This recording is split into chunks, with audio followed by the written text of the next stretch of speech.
Thank you. Before I begin, I want to talk on a personal note. I was in and out of the Army before Vietnam started. Ah, lucky you. And I was in the 1st Infantry Division that went to Vietnam shortly after I got out of the Army. I lost friends from the 1st Infantry Division. I lost classmates, had friends and classmates wounded. I had 2 very good friends who never reached their potential in life because of what happened to them, how Vietnam affected them. And both died in their early 50s. Ooh. Our government lied to us about Vietnam, lied to us about Iraq, lied to us about Afghanistan, and now again lying about Ukraine. Really?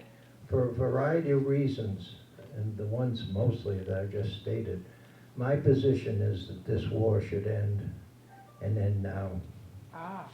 Because of my experiences, all the people who are dying are the poor and the elderly on both sides. No one with any money at all is suffering the consequences in this war. So, my own experiences with Russia and the Soviet Union and Ukraine started in 1986. I was in Moscow for the World Hockey Championships. While we were there, Chernobyl occurred. Ooh. And there was no information obviously given out to anyone about it. But one of the group was, we had dinner on a Saturday night, and he said, I don't know what's going on, but limousines were speeding in and out of the Kremlin. We later found out they were trying to figure out what to say. And so the next day we go to Boston. I'm watching the Today Show, and this young man is a Soviet diplomat explaining Chernobyl before Congress. And it said in his bio that he had spent 5 years in Washington, spoke perfect English. I'm in the book publishing business, so I got an idea about him writing a book comparing Moscow to Washington, so I called him up. And I'll never forget his opening to me was, who are you, what do you want? And I got past that and told him, he says, you know, I really like to do something like that, but I don't have that kind of authority. So if you call me tomorrow, I'll see if I can get permission. So I did. And he said, you know, I got permission. We talked about a contract, came to an agreement pretty quickly. And he said, well, why don't you come down to Washington, we'll sign the contract and talk about the book and see where we go from there. So my wife and I went down to Washington. At the time, the embassy for the Soviet Union was the former Pullman estate, Pullman railroad cars. So I said to my wife, would you like to come with me to see the embassy? And she said, I wouldn't go near that place. So I said, well, over I went. So we met up in a ballroom, which was all glass and mirrors, beautiful room. And we sat there for 2 hours, signed a contract, talked about the book, but more, we just kind of hit it off as 2 relatively young men. So at the end of 2 hours, I told him the story about my wife. And he said, well, why don't you go get her? And he said, I will give her a private tour of this beautiful building. So I went back and got my wife, and as we approached the embassy, he was standing on the steps, and he said, Mary, come on in, don't be afraid, I'll give you a tour. And he did, and he gave her a great tour. So that night we had dinner. That's Irina, his wife, and we're celebrating the signing of the contract. So we started doing the book, and we would meet in Washington or New York. He was prohibited from coming to Boston because of the State Department regulations. And about 3 months into the project, he called me one day and he said, you know, I can't talk on the phone, but I have just been ordered back to Moscow. And when I get settled, I'll give you a call and we'll see what's going to happen with the book. So I'm thinking, of course, I'll never hear from him again. But sure enough, 3 months go by again, and he called me and he said, I can't talk on the phone, but he said, there's a ticket for you at the embassy, come over, let's see what we're going to do about the book. So over I went. And we talked about doing the book, and he said, you know, I'm one of the planners of perestroika, and so my time is taken up with that, with changing the whole economy. And he introduced me to a group that I joined. We published the first telephone book in Moscow since 1933, I believe. But he also said to me, you know, I'm very worried about our government. There's a lot of unrest, and I'm afraid it's going to collapse. If it collapses, I want my children educated in the West, so I'm going to become an ambassador. Soviet Union collapsed, he became the ambassador to Chile.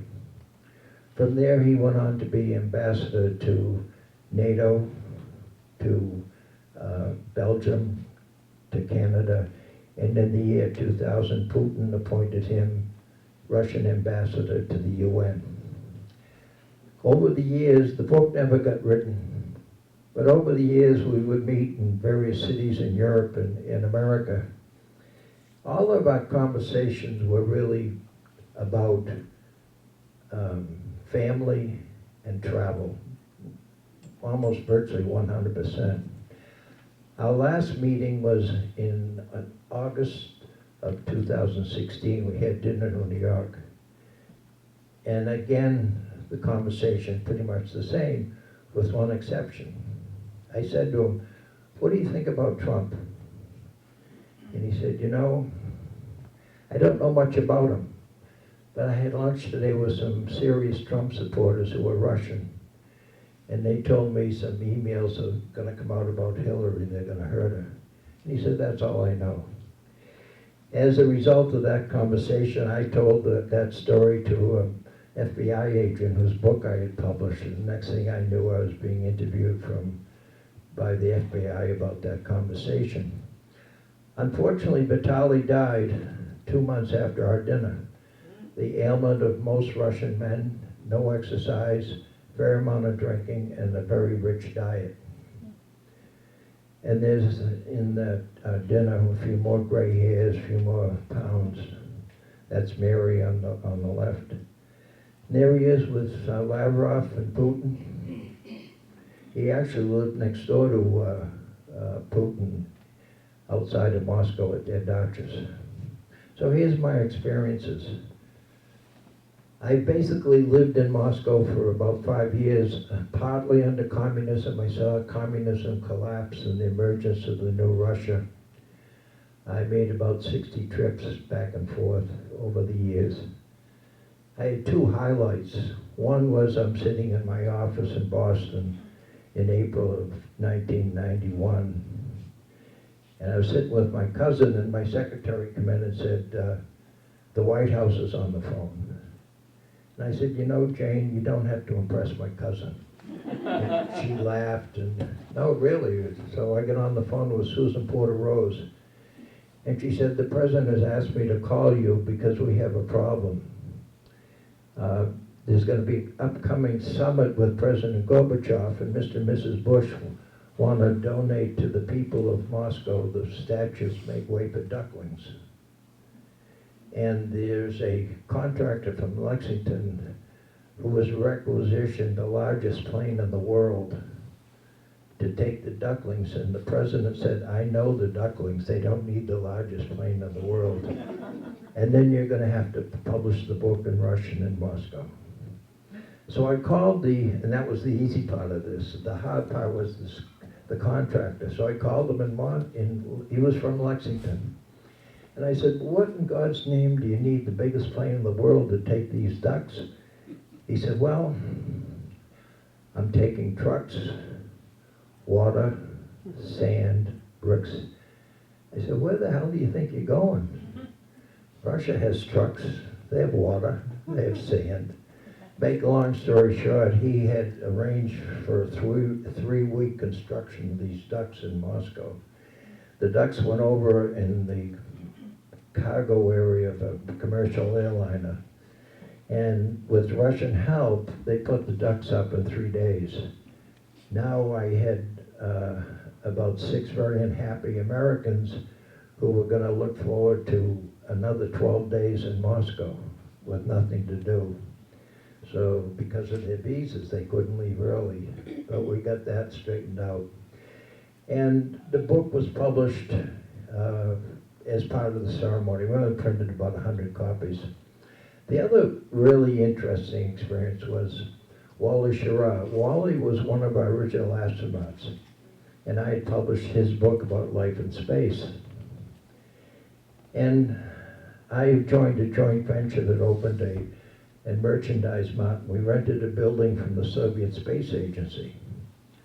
And so I got the idea of having Wally come over and cut the ribbon. And I called Wally in California. He said, yeah, sure, I'd love to come over. So he came over.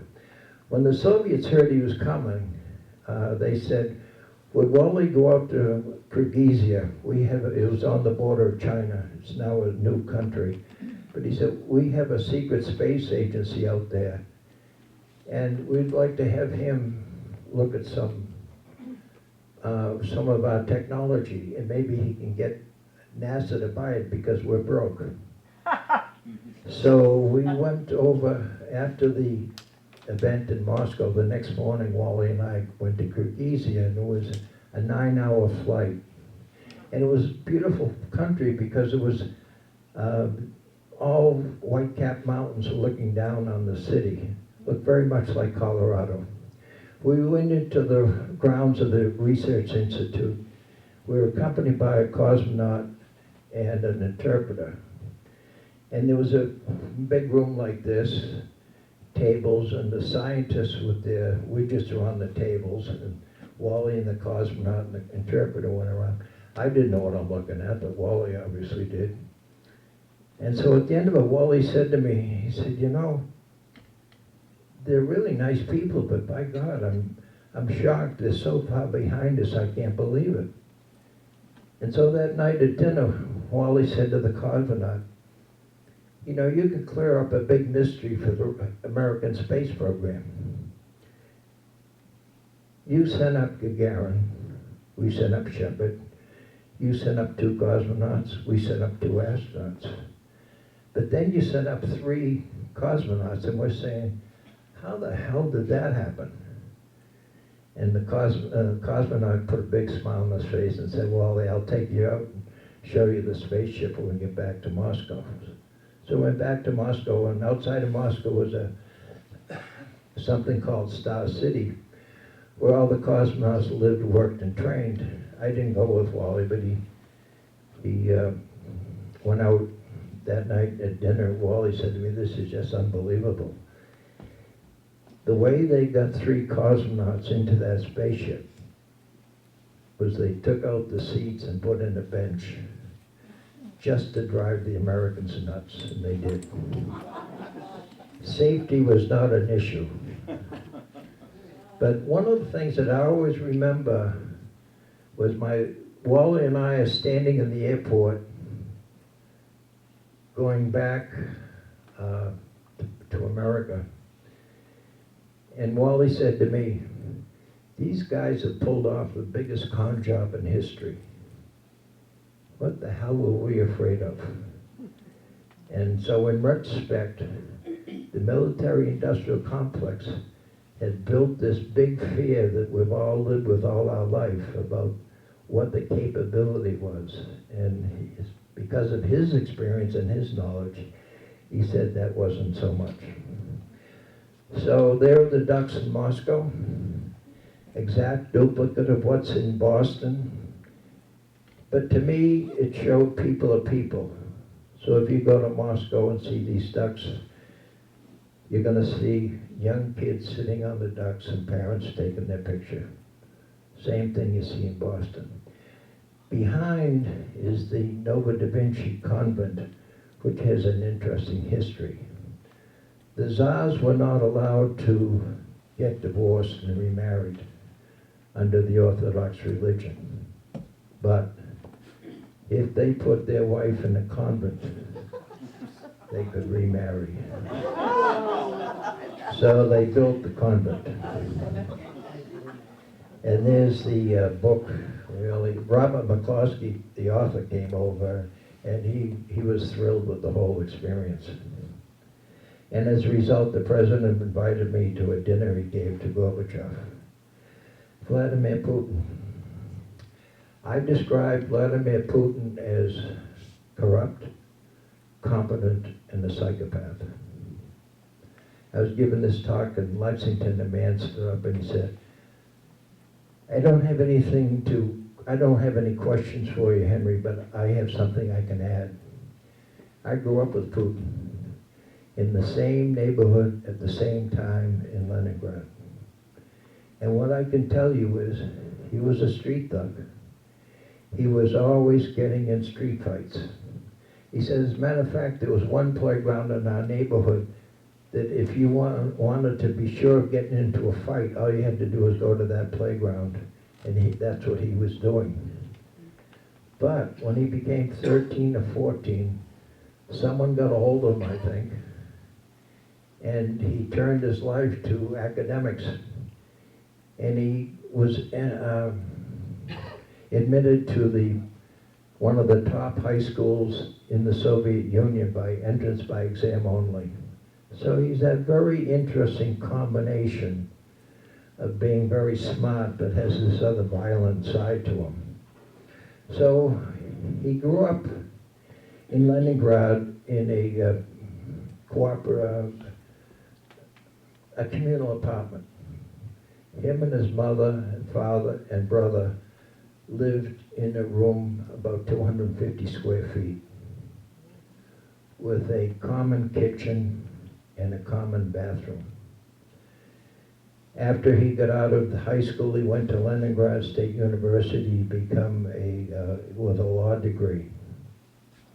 His first assignment when he left law, he joined the KGB. His first assignment was Dresden, Germany.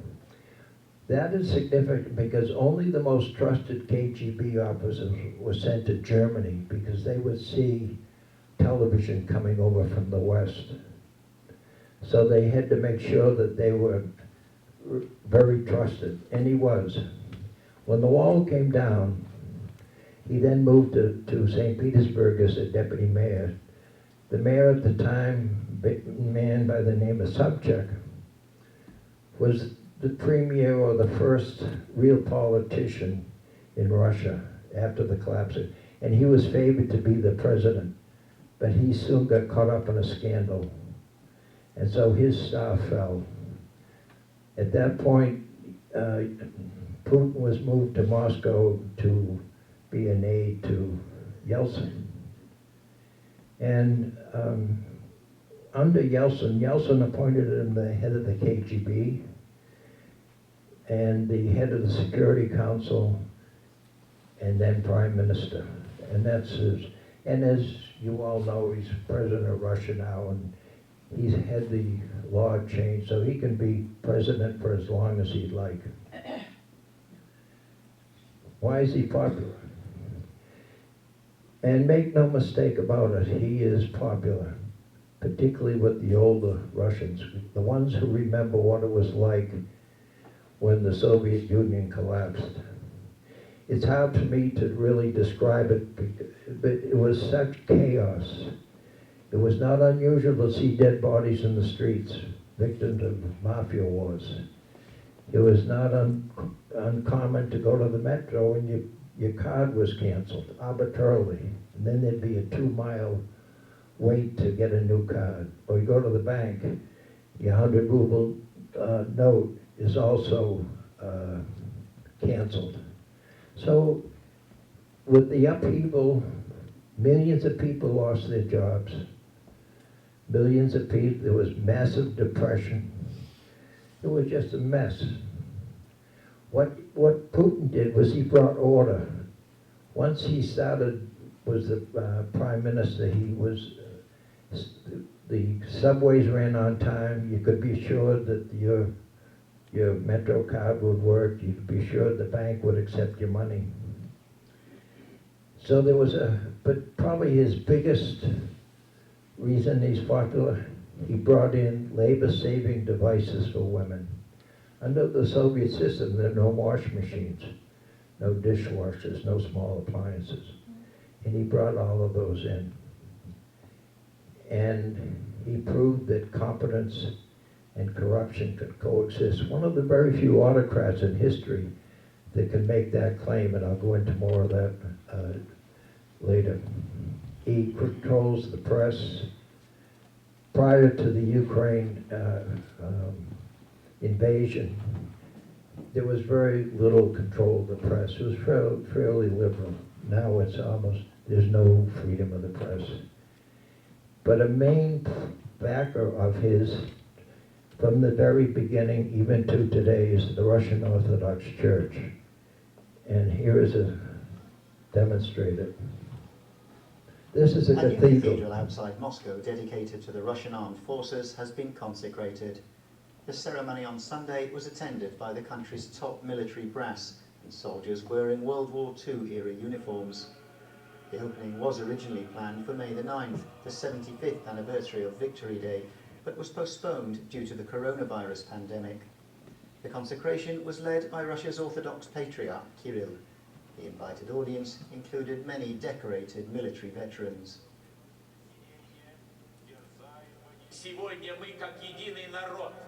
Today, as a unified people in this military cathedral, we remember the feats of our soldiers and we pray for our fatherland, so that the Lord protects our country from external and internal enemies.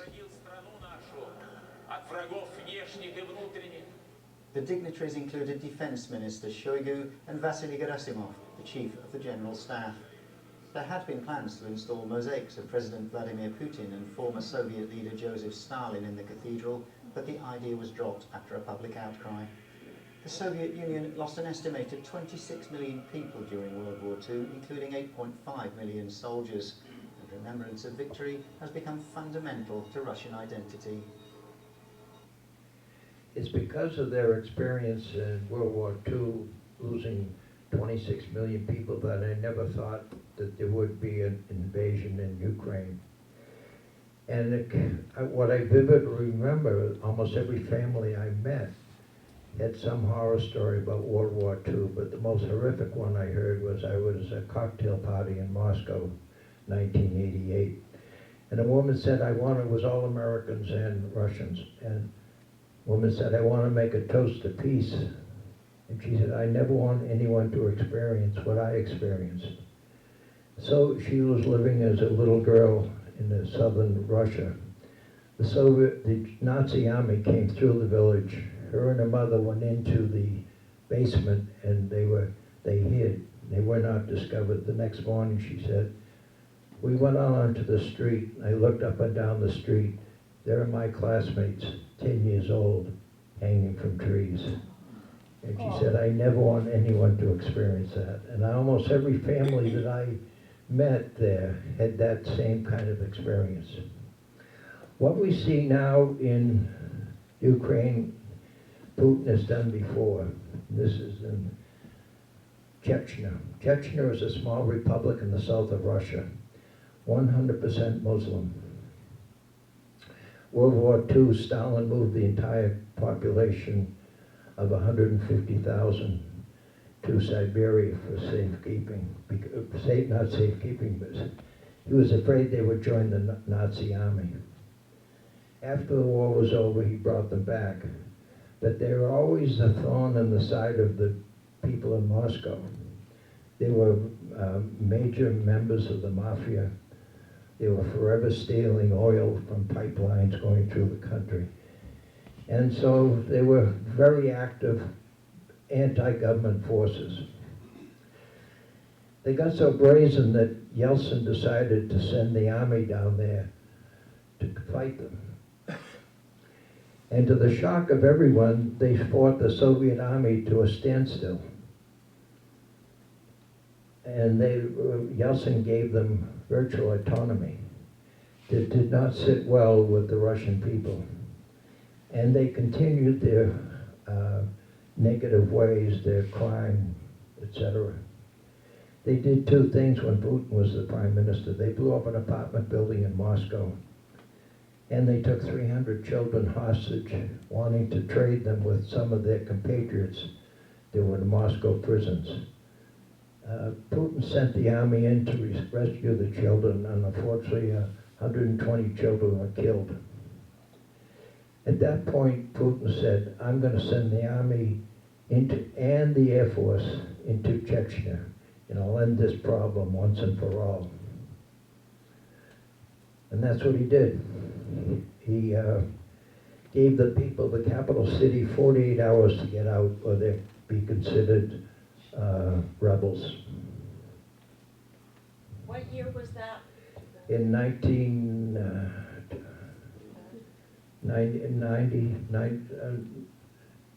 92.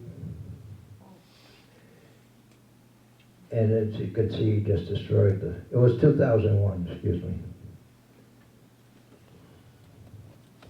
But after it was over, he promised the people he would rebuild, and he rebuilt it, and in the foreground is the biggest mosque in Europe. He had the army chase the rebels into the Caucasus Mountains and either killed or captured all of them. And since that point, there's been no troubles down there. Here's another view of the mosque. The sports stadiums, rebuilt the whole country. What's going on in Russia today can be told by the story of GUM. GUM is the leading department store in Russia. It was built in 1834, and it sits right on Red Square. Whenever you see those pictures of the parades, this is in the background. Usually lit up at night. This is it under the Soviet days. And if you look closely, it's all mostly Soviet women, elderly, and they all have bags and they all look pretty tired. Under the Soviet system, everyone 55 and younger had to work. So it was left to the grandmothers and grandfathers to search the city every day for food. They didn't have freezers, it was very small refrigerators, so it was a daily process. But they didn't have supermarkets either. They'd have the meat store, the bread store, the vegetable store. And with shortages, they could be traveling all over the city trying to get food for the evening meal. So if you look at them, they're all pretty tired. Here it is after the collapse of communism. Every luxury brand in the world is in there. Apple Computer, Dior, all of them. And here it is today. They've all left because of the sanctions. So here is a map. Here's Russia, here's Ukraine, and Eastern Europe, then Western Europe. Russia actually started in Ukraine, in Kiev. The original Russia was Rus. Then they migrated north. The eastern part of Ukraine is mostly Slav, Russian, and the other parts are all different nationalities, Polish, German, Romanian, a whole mix. One of the casualties of this war is the truth. No one is telling the truth. The Ukrainians lie, the Russians lie, and unfortunately American. I am astonished at all of the news stations, the news media in America, Washington Post, New York Times, they're all promoting this war. And very few people of any dissent at all, and something I've never seen in my lifetime. But nevertheless, here are three sources that you can get some of the truth. The top one is a think tank in Washington populated by American retired military. The next one is a European consortium of independent journalists. And the bottom one is a very interesting guy who went to Harvard and was in the Secretary of the State Department under Jimmy Carter. And he still lives in Moscow, and he writes a pretty good column too. The truth, and I'll give you more details on that later. So the military people put out every day a map. You can see where they're fighting. The blue here is what Ukraine has reclaimed from the Russian army, but it's basically been this way since the last 6 months. Very little movement. Escalating. One of the things that I see is Zelensky has tried many things trying to get us to get into that war, get NATO to send troops. And every time there's an escalation on one side, then there's an escalation on the other side. So Zelensky, the Ukrainians blew up a part of this bridge, and the result was the American State Department said that this has to stop. Ukrainians also assassinated the daughter of one of the Russian politicians. All of this escalation is trying to increase or to get NATO to go in, and this is really a dangerous proposition. So we all see this, the Russian, as part of the escalation, has gone after the cities, and because of my experience there, all the buildings that you're looking at being bombed, they're all the old Soviet. It's where the poor live. You're not seeing any of the fancy high-rises in downtown Kiev. Putin is now trying to take out all of their electricity. I talked to a Ukrainian woman last week who came here with her husband. He has got a deferral. And her sister lives on the 17th floor of a building in downtown Kiev. No electricity. No water. Every day she has to go down 17 flights of stairs to get water to go back up.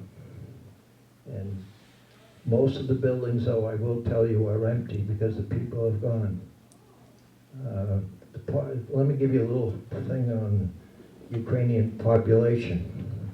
Soviet Union collapsed, there were 55 million people there. 11 million people left almost immediately. Why?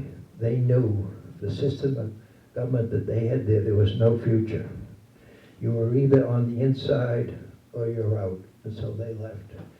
During this war, about additional 8 million people have left. Some outside of Ukraine and some with the interior. So it's really a struggle.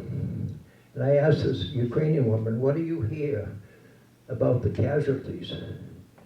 And she said, my friends and sister tell me that there have been 700,000 Ukrainians, combination of killed and wounded. I think that's a very high figure, but because there's no information, it's against the law in Ukraine to give any information about casualties or anything about the war. It's a felony. And so information becomes wild when people start talking. Who do you believe? I don't believe either one of them. You have to understand that the Russians and the Ukrainians both came from the Soviet system. They would know the truth if they fell on it. And the reason I say that, they were deathly afraid of, if you showed any emotion, someone liable to, under the Soviet system, someone would liable to tap you on the shoulder, what are you happy about? Or you're sad, what are you sad about? So if you remember pictures you see of Soviet citizens, they went around with a neutral face. They want to just kind of fade into, they didn't want to be identified, because you never know what can come of that. Someone makes an accusation. So it was all neutral. I've had several experiences in detail, and one of my favorite ones is, it was a man there I knew very, very well, very well. And when I'm in downtown Moscow and I see him across a 6-lane highway, street. Next day I see him, I say, hey Alex, I saw you yesterday in front of the Sky Hotel. You didn't see me. He said, Alex, I know your coat. I know the pants you wear. That was you. No, didn't see me. And I saw that time and time again. So the truth is so elusive over there. So I don't, the bottom line is I don't believe either one of them. They're slanted or they withhold news. Corruption. Corruption's on a scale we can't even believe, but begin to believe how vast it is. And again, both sides. This is a product of the Soviet system. Under the Soviets, or go back to the Tsars. Under the Tsars, the communists, and whatever they want to call it today, the same system. Most of the goodies, most of the wealth went to the top. So let me give you a further example. Before the war, the average wage in Moscow was $1,100 a month. No housing in that because most of them had their housing from Soviet days. The same wage in Kiev was $400 a month. Big difference, I thought, was the oligarchs stole so much of Ukraine's wealth, there was very little left over. And it's a relatively smaller company. Both Putin and Zelensky are up to their eyeballs in corruption. And both have oligarchs that stole everything. So I'll give you some examples. Here is a Ukrainian oligarch that he decides it's best that he have an escalator down to the beach. Here is a property in Palm Beach that President Trump bought for $25 million and then sold it to a Russian oligarch for $95 million. It's called money laundering. Here is Mr. Putin's contribution to corruption. This is his new Dodger. It is bigger than Buckingham Palace. Cost $1.2 billion to build. Sits on a bluff of 170 acres over the Black Sea. There it is, this white oblong shape, that's a heliport. The green grass rippling next to it, that's the roof of a hockey rink. Putin is quite a hockey player and he brings the Russian hockey players down to play hockey with him. Here's Mr. Zelensky's contribution. This is his villa in the Riviera part of Italy that you can rent for 50,000 euros a month. Zelensky was as you all know, was a comedian.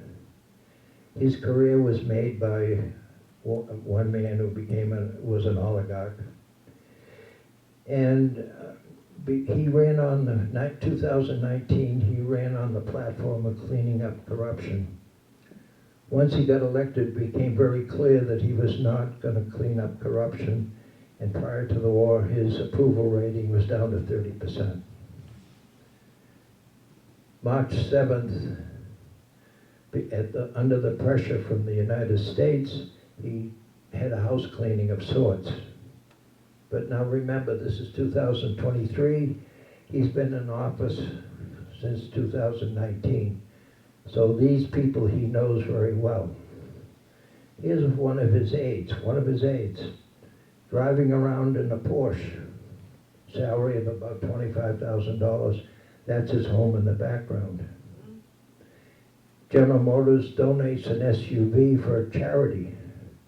This man decides that SUV should go to his wife.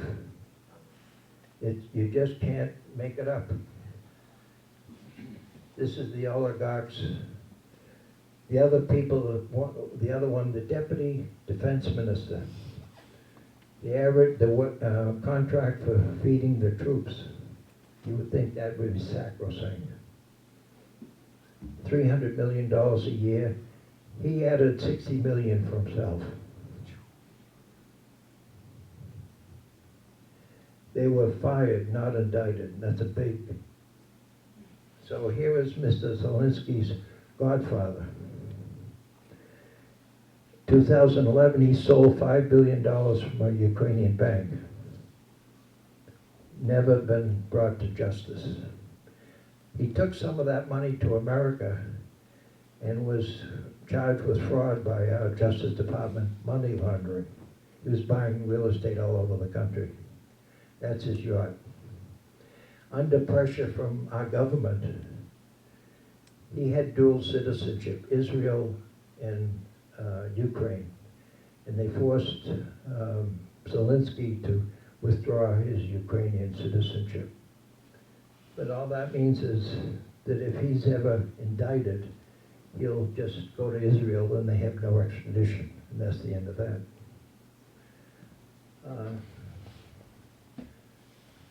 Ukraine prohibits no mention, I mentioned this earlier, no males can leave the city. The bottom one is the one that really is tragic. Unemployment, with unemployment well over 50%, the unemployment benefit is $20 a month.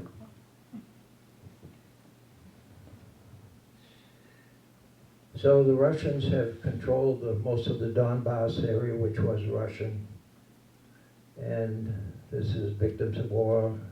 But Russia has started rebuilding the housing in that area. IMF, the International Monetary Fund, put a report that's all about corruption. I was there when the Soviet Union collapsed. I was in Kiev, and the Bank of Boston had sent a team to set up the Ukrainian banking system. And I met with had a cup of coffee with the director from Boston. And he said to me, these guys are incredible. They steal everything. And sure enough, the bank left after about a month. They gave up. There's always been corruption. So I could talk for an hour or two on corruption. But I have one vivid story. The last Soviet military army unit to officially end World War II came back from Berlin in 1991. They came by train and had a big ceremony and a march down to Red Square. It was led by the commanding general. The next day in the International Herald Tribune was a story that this general's last official act in Berlin was to sell the telephone company to a Swiss company for $125 million. And the check was made out to him and deposited at his bank in Switzerland. It just goes on and on and on. Both sides. They're all product of the same system. So I'll talk, as you know, as I'm doing now, about corruption. People who have my experience or more, because I always used to say, it's going to take a generation to cleanse this mentality. And they'll come up to me after and say, you're dreaming. Try 2 or 3 generations. So, you know, always a picture is worth 1,000 words. So here is just a part of $166 million in cash that was found in the apartment of the Minister of Corruption of Russia. Now, I think you have to give Putin credit, he had him arrested, but Yeah. it's And unbelievable. Putin got the money. Tragedy of war, you know, again, as I look at it, I feel so bad because I know the people who live in these things. Just tragic. The young people have no future in Ukraine.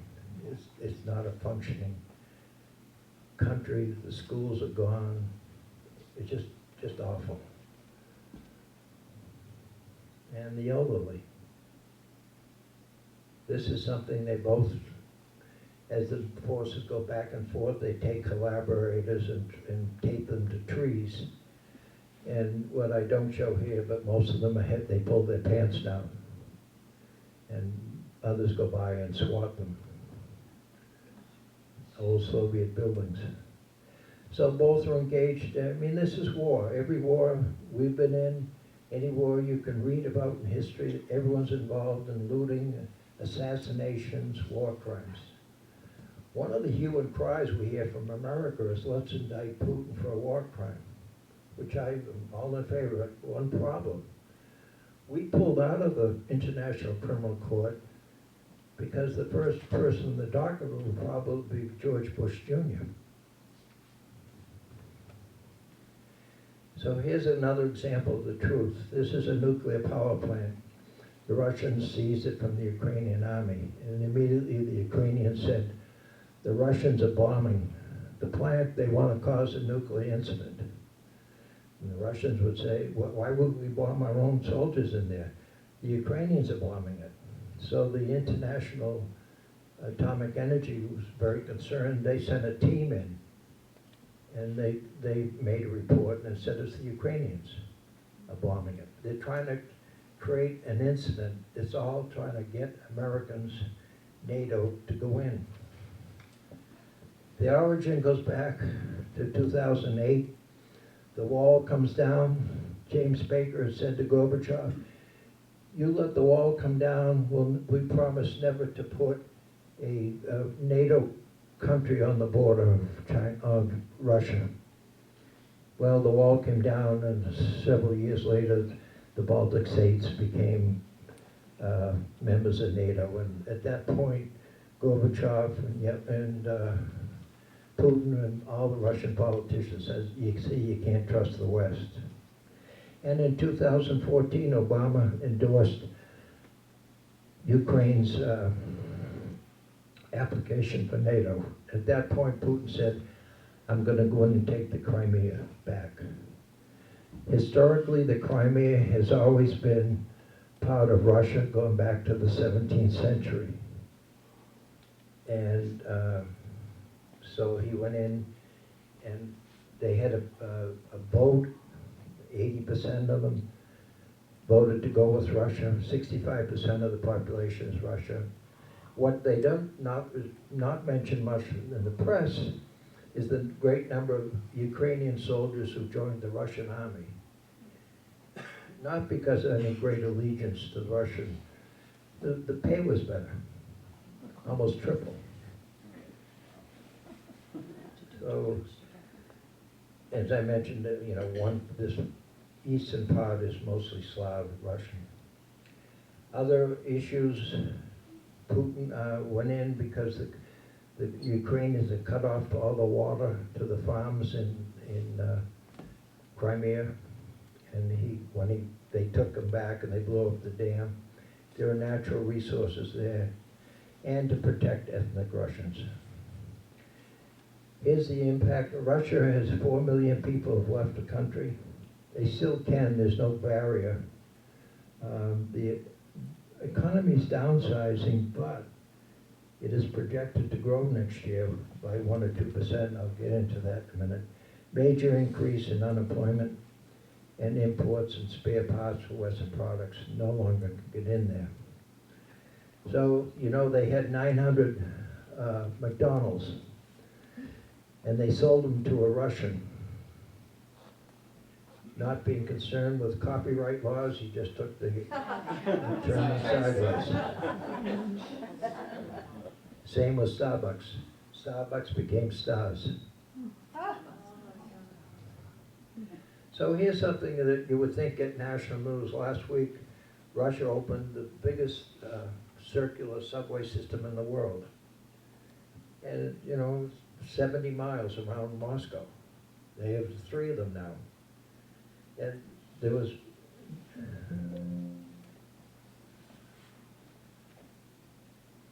no mention. So major inflation in Russia has been brought up under control. Most of the people in Moscow, St. Petersburg, they got used to Western products. Many of them had homes in Spain, second homes. Many of them had MasterCard and Visa, no longer wouldn't work. And so we heard a lot about sanctions and we were going to do this and then we're going to do that. And then the reality starts creeping through, but not too much in the American news. So we're not buying any more Russian oil, but we are buying a lot of Italian gasoline that comes from Russia oil. Europe is cutting off natural gas, but they are buying LNG from Russia. It's all sleight of hand. Who do you believe? Here's what I fear happening. I saw this when the Soviet Union collapsed. The pensions of the senior citizens became worthless because of inflation. So it was left to people who didn't have any money to take trinkets from their houses, or their children would buy them a bottle of vodka, they'd go out in the street and sell it, trying to get some money for food. And I can see this happening. The other thing that happened when I was there was the average age of a Russian male went from 68 to 57, the biggest drop in history. Two reasons: with all the people who lost status, lost jobs, the whole, everything, massive depression with no mental health facilities, massive increase in alcoholism. And so after the Soviet Union rebuilt under Russia, the average age for a male got up to 73. For a woman, it's still 78. But never in history had they had that drop. And the same conditions again in Ukraine and Russia. They don't have any mental health facilities to speak of. So the Russian ruble dropped. But here's the bottom one, is that every day Russia is selling $1 billion worth of oil and gas, and the war costs them $425 million. So, majority of countries in the world have not joined NATO and America in sanctioning Russia. So, India bought all the oil that Russia will sell them. China buying oil. China's got 3 gas pipes, gas lines, now they're taking a 4th. Last week I saw the Foreign Minister of India in Washington. A reporter said, "Why is India not backing America?" And he said, "Are you serious?" He said, "Do you know our history? We were occupied by the Great Britain for 100 years and they stole everything from us. We're going to back them? We have our own problems. Let us deal with our problems. You deal with your problems."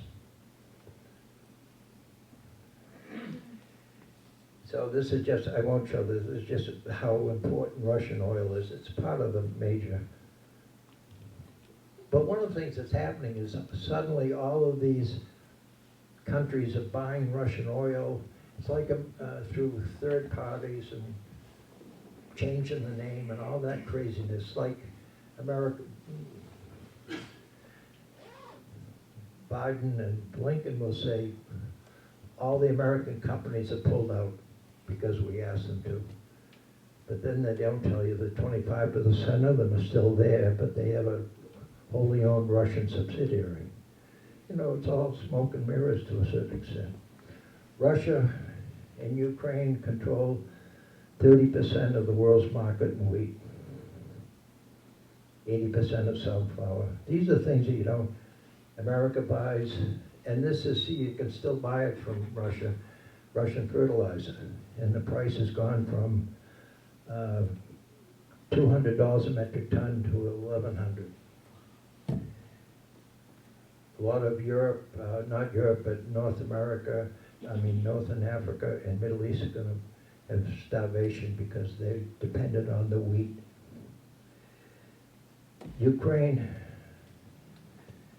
is not a functioning country. There's been $1 trillion in damage. They're on the verge of bankruptcy. They need $5 to $10 billion a month just for payroll. And there's an unknown number of civilians killed and wounded. The amount of money to rebuild is, I don't know where that's going to come from. And a lot of the companies, they have these meetings of countries and they all pledge, we're going to give 500 million, we're going to give, and then what they actually deliver is less than half.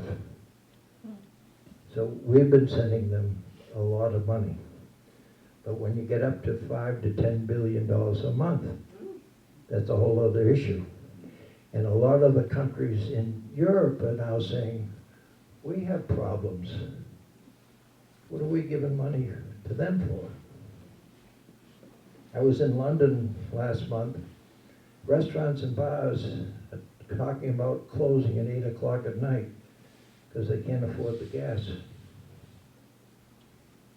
They have 8.5% inflation, all because of this war.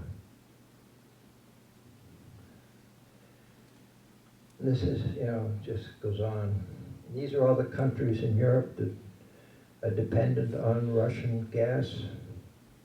And we're trying to promote Texas gas for Europe, but of course it's going to be an enormous, almost double in price. It has to come from Texas. So all kinds of consequences. The people who are happy about this war, our own military-industrial complex. They've already had 2 budget increases, and they're going to get more. There's no more talk of arms control, nuclear war. Do I think Putin would nuclear? No. Do I think he would use tactical nuclear weapons? Absolutely. If he thought it was going against him. I'm in favor of negotiations. Iran, now we have probably going to have another country with nuclear capability. What's that? That can't be good for anyone. Elon Musk has a plan saying,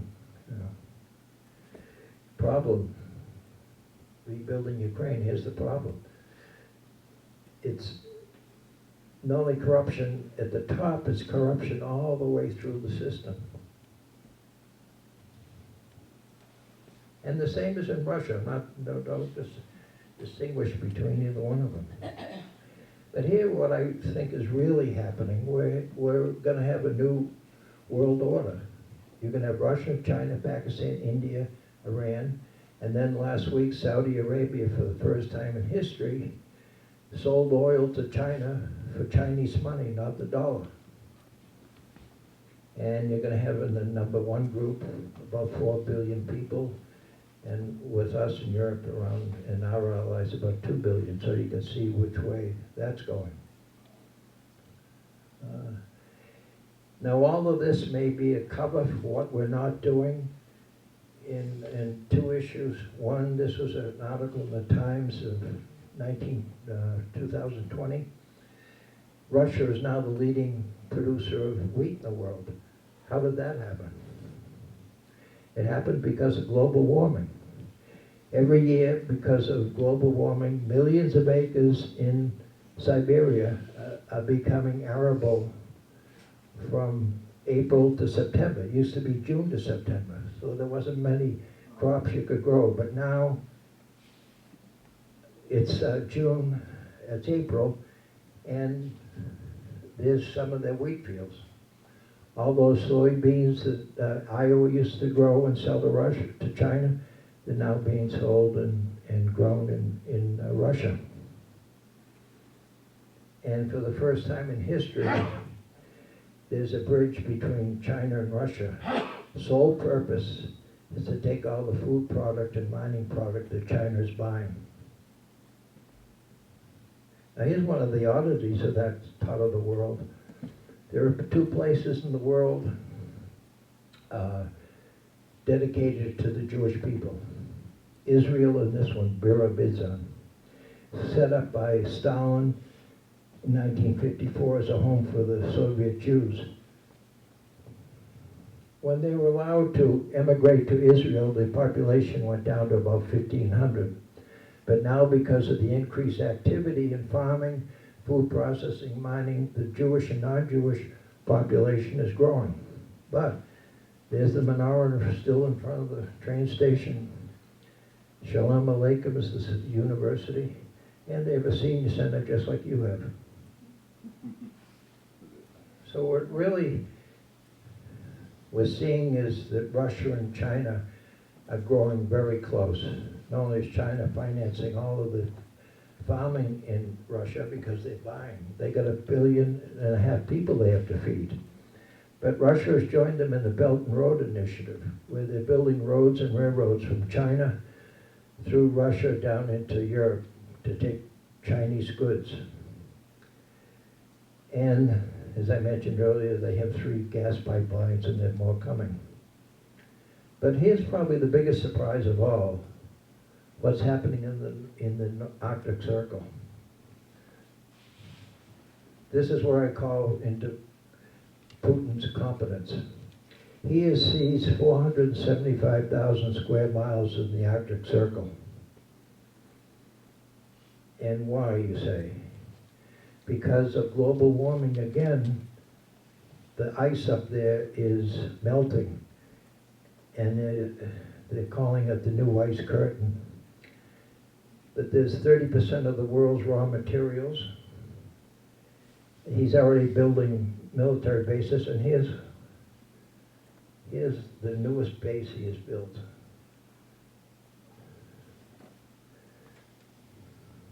One of the soldiers just told us not to stray too far over in that direction, so we don't attract any polar bears.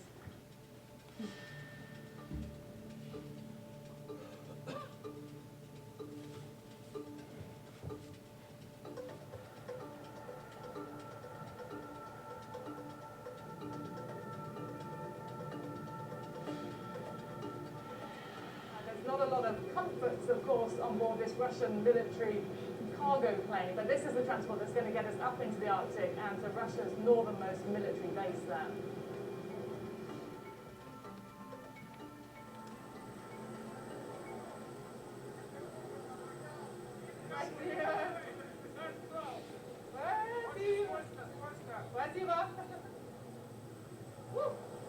Wow.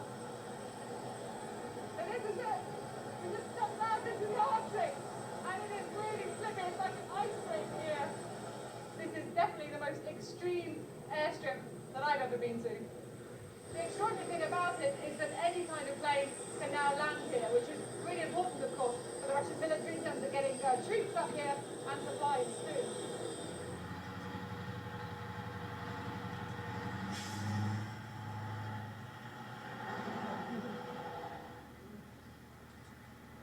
Well, they've brought out all the toys now. These are the Bastion anti-ship missiles, and this is a bit of a show of Russian might.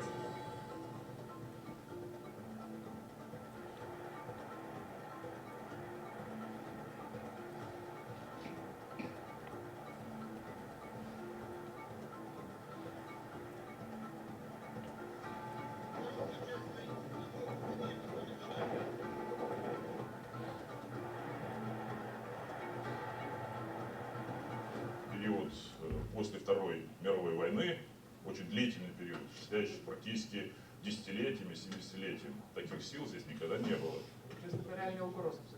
Несомненно, это так.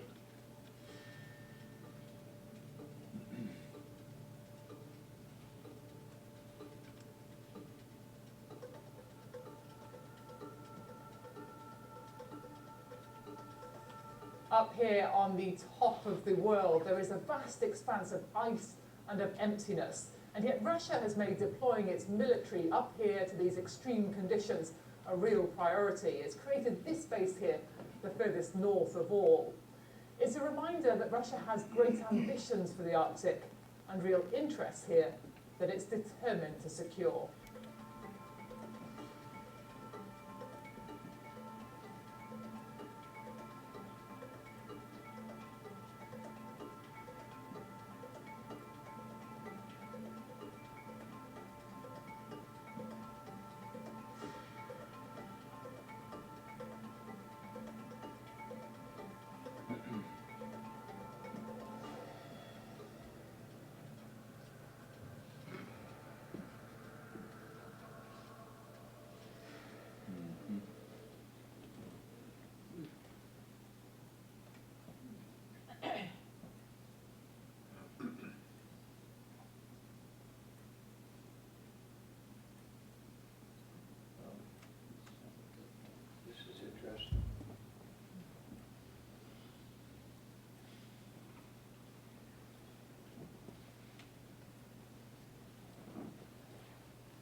So they have built military air bases up there and then electronics. But they're drilling for oil as we speak. This is the LNG plant that where that this gas is going down into Europe. It was built by the Chinese, financed by the Chinese. This ship is marking the floor of the Arctic Ocean.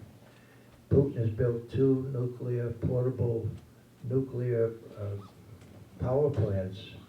One of them is powering all the oil drilling, the other one is powering a small town, and he's got 4 more under construction. Has a fleet of 52 nuclear reactors on the icebreakers. 4 of them are in existence and more under construction. There's the other power plant in the small city in the Arctic Ocean. But here's really what's at stake, because goods from Russia, from China, Korea, Japan, going to Europe, Canada, and the United States will go across the top of Russia at a savings of 30 to 40% in cost. And now the goods go around the Suez Canal and they can go around over the top of Russia and save 11 days. It'll be devastating on Egypt because they're going to lose all that income. I'm trying to cut short, but this just shows that they can take a ship almost to the North Pole in the summertime. There's certainly problems, collapsing pipelines, things of that nature. So it's not all roses up there. There's buildings that collapse. There's a permafrost melts. Very brief. So this is Fiona Hill. She wrote a book about Putin. Essentially said what he says he's going to do, he does, basically. But all of this, to me, is really a sideshow. Because if any of you have seen Ian Bremmer on any of the major TV programs and networks, Ian Bremmer grew up in Chelsea, founded the big risk assessment company in the world, has offices in 13 countries. So if Ford wants to build a plant in Nairobi, they ask Ian, what's the risk involved? So he talks about, a lot of these things going on now. Really, we're taking our eye off what's coming down the road. What's coming down the road is in the middle of the 2040, 2045, 2050. The middle of the world is going to be uninhabitable. And 140 million people are going to be looking for a new place to live. Only 2 countries can absorb any even close to that, Canada and Russia. And that is going to be the challenge. One of the problems we have is so much of our Congress thinks global warming's a joke. And we have 14 cities are going to be underwater unless we start doing something. So there are real problems. And just as a side note, President Trump had banned any studies about global warming being published. When Biden became president, he let them be published, and the Defense Department said, we agree, but we don't agree with 140 million people. We think 146 million people. So our grandkids are going to have some real issues. I don't know what's going on, who's going to benefit from all this killing in Ukraine. Makes no sense to me. We have some real things we should be dealing with. But, so a woman stood up and said, can you lighten the mood a little bit? And I said, sure, I can tell a lot of stories too. So, Russia House, Michelle Pfeiffer, Sean Connery, filmed in Moscow. And one day, serendipity, I'm in New York City having lunch with a friend of mine. He brings along a friend of his who is the husband of Michelle Pfeiffer's agent.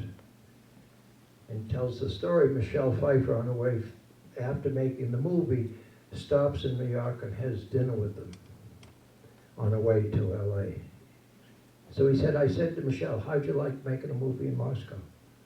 This is 1990. She said, I loved it. Great people, great experiences. I saw some things I've never seen before. I have nothing but good things to say about it.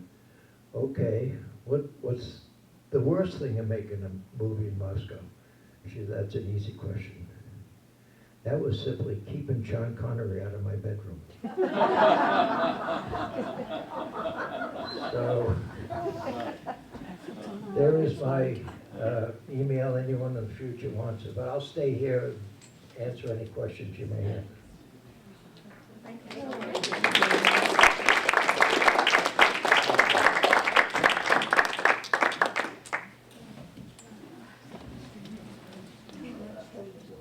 So were there any Nazis in battalions in the Ukraine? Two, Yes. wasn't there a guarantee UK, US? No, well, here's what happened. Okay. In 2014, our CIA, there was a Russian-friendly president of Ukraine. Our CIA fomented the rebellion, and they installed someone from the Nazi-leaning group, and that shook up everyone. Then they had him gone, and then they brought in some others. But there are groups of, they call them the Azov Battalion, and they are Nazi-leaning. And the German warfare stations, the US, whatever, the 8 or 9 of them, do they really exist in the Ukraine? Which is a worry for Russia? 8 or 9 what? Germ warfare type of things, like, Germ warfare? yeah, I haven't heard anything of that. okay. No.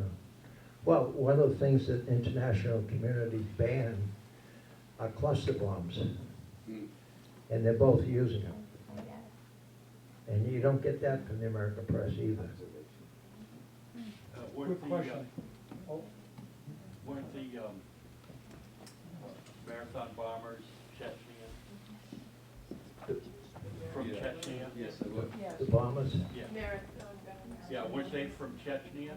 could be. And I was thinking that was an indirect result of the Russian crackdown on Chechnya. Yeah, yeah. Do you think, because most American politicians and diplomats are descendants of Western Europe, you think they just simply don't understand the Russian mind and the Slav mind? Well, no, they don't understand the Russian mind. They don't, anyone a different color than we are. When Ukrainian come in here easy, the Syrians who have the same devastation, they can't get in.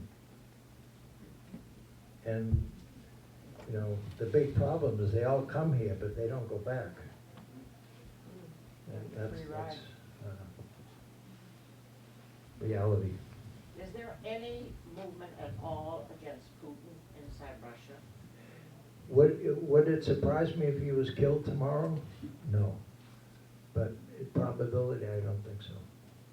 The majority of the people still like him. He's in the, you gotta think about Mother Russia, you know, he's all about building Mother Russia. They really took it bad when the Soviet Union collapsed and they were mocked around the world. They were poor, they didn't know how to, you know, they would come to the, I had people come to Boston and they'd be having new coats and they'd leave all the labels on it. They didn't know, you know, so. Hi, Mr. Clinton. You said that they were all corrupt. Yep, President Zelensky, Putin. all of them. Does he, when I see President Zelensky coming to talk to Congress in Yeah. our country, does the United States realize President Zelensky is corrupt? Sure, They're sure. probably as corrupt as he is. So so then what is it, big game? Well, you gotta remember, the goal of America was stated by the Secretary of Defense right in the beginning. Our goal is to degrade the Russian military because next on our agenda is China. And my most cynical self, after the 24 election is over, Biden's saying, that's it. Pull it, Zelensky, it's over. And what are the Ukrainians left with? Devastated country and no money. But they want to join the West. This is what bothers me. We've supported other countries that were corrupt, Afghanistan, Vietnam. We finally got a country that really wants to let me join the put that, West. they want to join the West in perspective. So they've been saying it since the Soviet Union collapsed. We want to join the common market, European Union. And the European Union has said to them, you are more than welcome to apply. But condition one, you have to pass some anti-corruption legislation. But isn't he working on that? From what I've heard in the news, Zelensky's trying to clear up some of the corruption. I just showed you his top aides. Well, but The guy's sitting next to his office. It's a work in progress. Yeah, right. He's And got besides 4 years work in progress. What I don't understand, Russia has 11 time zones. Isn't that big enough for them? And it's a huge country. I don't Who have think, enough to live inside I don't Russia? buy the domino theory. I heard that craziness in Vietnam. We've got to stop them there because they're gonna, I don't buy that. No, I'm I not think talking he- dominoes here. I'm saying, hasn't Putin got enough to do inside of Russia to occupy Well, without he- having to? what do you he's think he saying now cares is he about wants Russians? the Russian part of Ukraine. Those are ethnic Russians. And Ukrainian says two things. They're Ukrainian citizens, but oh, by the way, we're still bombing them. They're doing the same thing. Yeah, but Ukraine doesn't want Russia. They should No, have they the right to don't. determine Well, for they're themselves. killing them. Yeah. It's an ethnic war. Ethnic. Why, I don't see why it should, I see no reason to continue it. Innocent people are dying every day for what? Because they don't want to be part of Russia. That's, you talk to a Ukrainian mother, do you want to trade your son or a citizen? Crazy, no. So you're in favor of them giving up? That's real politics. Where the lines are today, end it. It could go on for years. Thousands of people more, for what? Psychology is to Henry Kissinger said the first week of the war, stop it right now, negotiate, get it over with. But now he's saying, well, we should help Ukraine. But, you know, I remember Vietnam. 99 senators voted to go into war with Vietnam, one against it. I remember when George Bush, weapons of mass destruction, all nonsense. But Vietnam, the South Vietnam was corrupt. I mean, Kennedy was starting to notice that they weren't doing the fighting we were.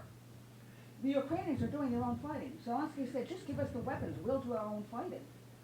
Ukrainians has lost almost half their population and voted with their feet. Well, because they're up against a country like Russia. Well, I don't see what you're gonna, let's go with you. We're gonna keep fighting. So 2 years from now, another 40,000 are dead, and you're gonna say what? They tried? Well, Or American I troops? understand that they want to American fight for troops their- gonna Yeah, go but- in? Well, maybe we should get more involved then. We can send weapons and, well, then you're gonna let the country go. Would we want that done to us if we were fighting for our freedom? Look, when we fought, the French helped us, they came and they helped us fight for our freedom. Do you think the Americans, well, last week, Zelensky said it's time for American boys and girls. An American mother went on TV and said, before you're getting my son, I want to see your son on the front line. Let's It's go not with gonna that happen. French. That was a civil war, the English versus the English, and the English didn't want to fight the English in the US. They called it a civil war. The French got involved, the French and the English don't get along, the English want a war. Well, I So understand don't that. say the French helped it out, that kept the war going. Well. Just another perspective. But the Netherlands helped us too, because they helped finance it. There was not a single medal, a single award, or anything in England given to anybody who fought in the first civil war called the Revolutionary War. There's 1,000 books in the US on this topic. There's not one book in England because it has a different opinion. When it comes to wars, the 100 Years' War in Britain lasted 117 years. It kept on going. There's a 30 Years' War. There's a War of the Roses. Wars don't end. Oh, we'll bomb you out and then we'll come and rebuild you. And then we go to France and we bomb France. Yes, When the war ends, yeah, let us assume that it ends. yeah. You were talking about who would finance the rebuild of Ukraine. That's a good question. And at least from what I have been hearing is if you say that there are corrupt people on the Russian side and on the Ukraine side, There's a lot of evidence. a lot of their financial assets have been confiscated, and if that money is used to rebuild Ukraine, would that be a solution? You're not gonna get it. I mean, they seized $300 million of Russian, and that'll be in the courts till my grandchildren are 50. You know, it's just not gonna happen. That's not the way that everything goes into courts and then it disappears. Is the US doing anything in Antarctica? Excuse me? In the Arctic, whatever it is the US doing anything in? No, No, No. so, that's kind of a mistake. yeah. Well, you know, that, they don't wanna say what they're not doing. That's We bad don't for know. politicians. Let me tell you about my history also. I have lived in Moscow in '60s, and I was a student there when I went from India. And I had my PhD done in Baku in Azerbaijan. Then I came here, worked for Volkswagen, and worked for General Motors. So when you mentioned about General Motors donating a vehicle, you know, it was close to my heart because I have worked with Russians in their Tolyatti plant. Yeah. Because General Motors signed a contract, Right. and they traded their engine management systems to be put on the Russian cars to Yeah. be sold around the world. Right. Now, when I saw about the activities and I saw your name and presentation, I thought, let me go and see and find out, because you said about 30 or 40 trips you have made to the Soviet Union and then to, I saw the best of the Soviet system at that time, Right. 60s and 70s, where Bolshoi theater was their crown jewel. Right. Metro was their crown jewel. Right. So these, you know, jewels are no longer held in the same position after perestroika. Because everything, you know, a lot of people left Bolshoi theater performers. There was a lot of corruption, where once again it is, you know, whoever could make money in Russia, in Moscow, they did that. Right. There was no system to replace the Soviet system. That was the problem. That's right. They never thought what would come tomorrow if today we destroy what is, you know, available. It may be bad in many ways, but totally, you know, eradicating what the ills were, it was not even thought of. Right. So now, about this European Union, you know, trying to say supply arms to Ukraine, Whether that would solve the problem, we don't know. Whether Americans providing arms to Ukraine, whether that will solve the problem, we don't know. Well, what we do know is if anyone who supplies arms to either side, you're going to guarantee more innocent people are going to die. That you do know. But an And attempt their has to only be sin- made. Their only sin is they are poor. Yeah, but